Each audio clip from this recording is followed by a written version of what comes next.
what I have here is pieces to my Scoutfly lantern.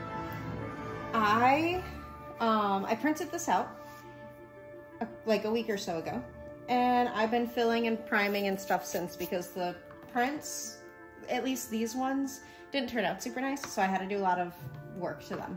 Anyways, in the reference picture, it looks like it's like a dingy gold. I'm gonna place it in this black. This black is from FX. It has a gold undertone, so I think that this will be really fun to play with.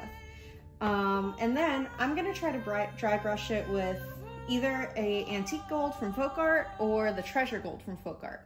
I've loved using the treasure gold for other props in the past, so I would really like to use this ideally, but let's see what happens. I have 2 brushes. I like to use this one to dry brush just because of the messy bristles. This is also from Plaid. Thank you, Plaid, for sending me this brush set. I use it constantly on armor. Highly recommend it. It's their stippling brush set. And then I have just this regular one. So let's go.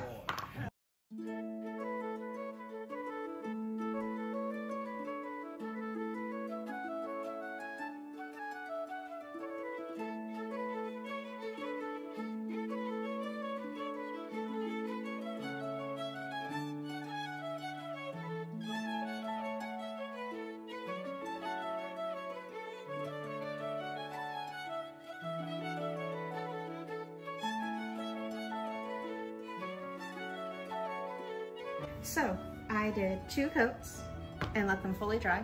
It turned out really nice on all the pieces. I think it's a good base to work off of. I'm gonna take some of the Treasure Gold by Folk Art. I'm going to dry brush. Anyways, so I got some on the tip of my brush and I am just dabbing most of the paint away because I am going to attempt a little dry brush. So I'm gonna try to be good and build up my color slowly. See, I already feel like it's too dry.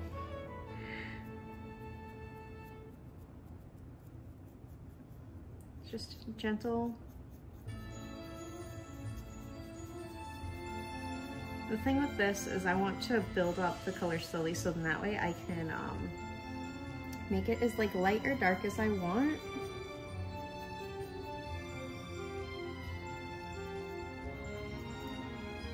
And I can play with the specific areas. If I feel like one area might be a little bit more, you know, gold than somewhere else, like I have the ability to really play with that. I'm kind of going in little circles around, very gently. My goal is to leave most of the black on the bottom and let that texture shine through. So, there we go.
Okay, and these pieces just kind of snap together really nicely. Look at that, look how beautiful. Nice. I have this color shift paint I've never used before from Folk Art, so I kind of want to try that to paint this. I'm gonna try to dry brush this like I dry brush the rest of my stuff. I just want like a light green coverage. I really don't want anything crazy. So the things that I did with this piece is I printed it out of a clear PETG, so then that way it'd be translucent with the lights to go through. And then I changed the infill to be a hexagonal or like bee comb pattern almost. So that way, in case the infill did show through, it would look really cute with the scout flies.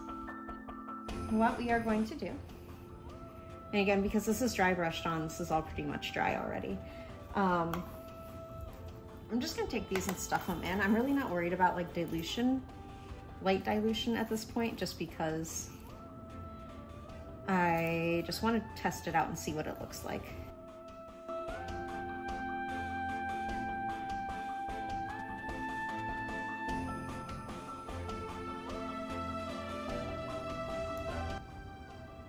Oh my goodness.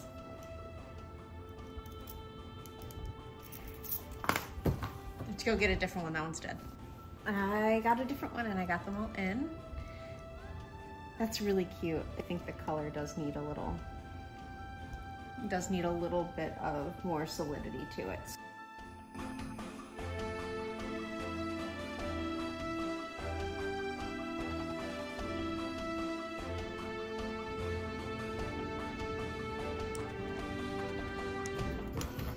So unfortunately, this doesn't fit with this on top. So I took this dead one and I'm using it to size to cut a piece out. So then that way it can all hopefully fit all nice and snug together. And then otherwise, look at how beautiful. We still need a little bit more highlights, but that can wait a little bit.